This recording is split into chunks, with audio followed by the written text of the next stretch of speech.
মাদারীপুরের শিবচরে উপজেলার পদ্মা নদীতে কাঁঠালবাড়ি ইউনিয়নের যত্রতত্র থেকে অবৈধভাবে বালু উত্তোলন বন্ধের দাবিতে মানববন্ধন ও প্রতিবাদ সমাবেশ অনুষ্ঠিত হয়েছে।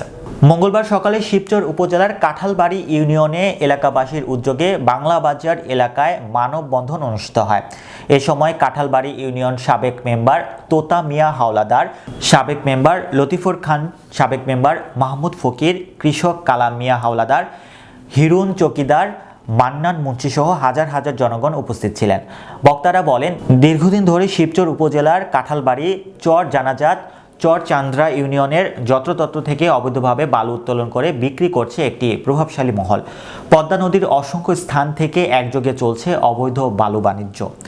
আগামী দুদিনের ভেতরে অবৈধ ড্রেজার বন্ধ না হলে নৌ পুলিশ অবরোধের ঘোষণা দেয় সর্বস্তরের জনগণ। ইউনিয়নের সাধারণ জনগণ নিয়ে আমরা একটা মানববন্ধন করতেছি। আমরা কাঁঠালবাড়ি ১ নম্বর ওয়ার্ড মাগরখণ্ড চরচান্দা ও কাউলিপাড়া মুজার জমি দুর্ভিক্ষতা কেটে নিতেছে।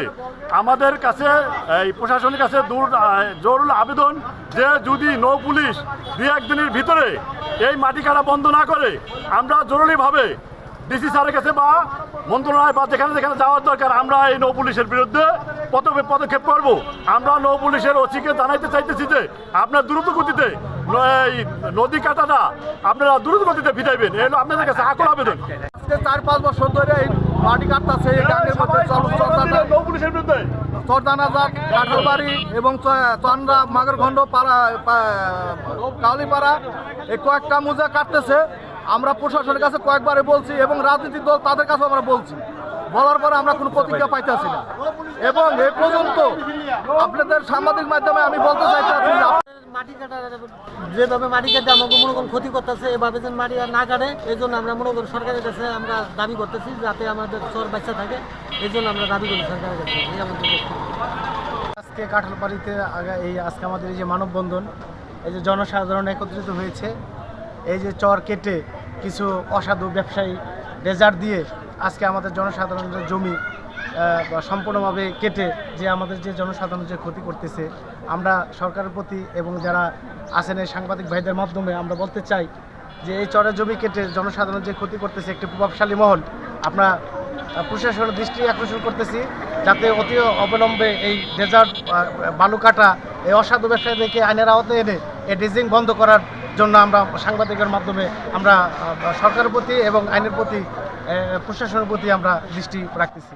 ধন্যবাদ।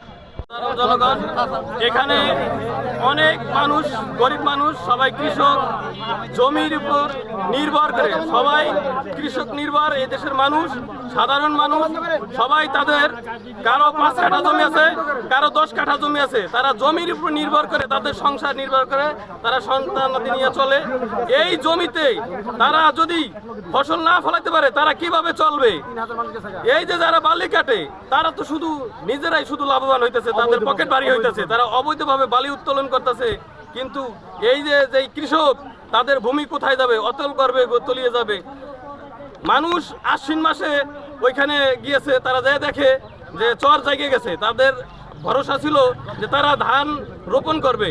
ট্রেজার কেন বন্ধ হইতেছে না?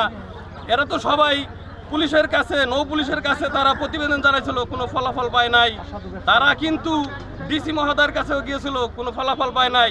এই সরকারের কাছে যদি আমরা আবেদন করি, পুলিশের কাছে আবেদন করি, যদি আমরা ফলাফল না পাই, আমরা যদি কোনো প্রতিবেদন এর উত্তর না পাই, তাহলে আমরা কোথায় যাব? আমরা কি আইন নিজের হাতে তুলে নিব? যদি বলেন তাহলে আমরা আইন নিজের হাতে তুলে নিব, কিন্তু তখন বিচার কি হবে? পুলিশ কেন মারছে? এই কারণে তো পুলিশ মারছে। আপনারা দেখেন এখন কিন্তু আমাদের কিন্তু ওয়ালে কিন্তু পিঠ ঠেকে গেছে। এখন আমরা কই যাবো? এরপরে কিন্তু আমাদের দু হাতে কিন্তু তাদের বিচার করতে হবে, এছাড়া আর আমাদের কোনো পথ নাই, আমাদের পিছানোর আর কোনো পথ নাই, আমাদের সম্পদ রক্ষা করতে হবে।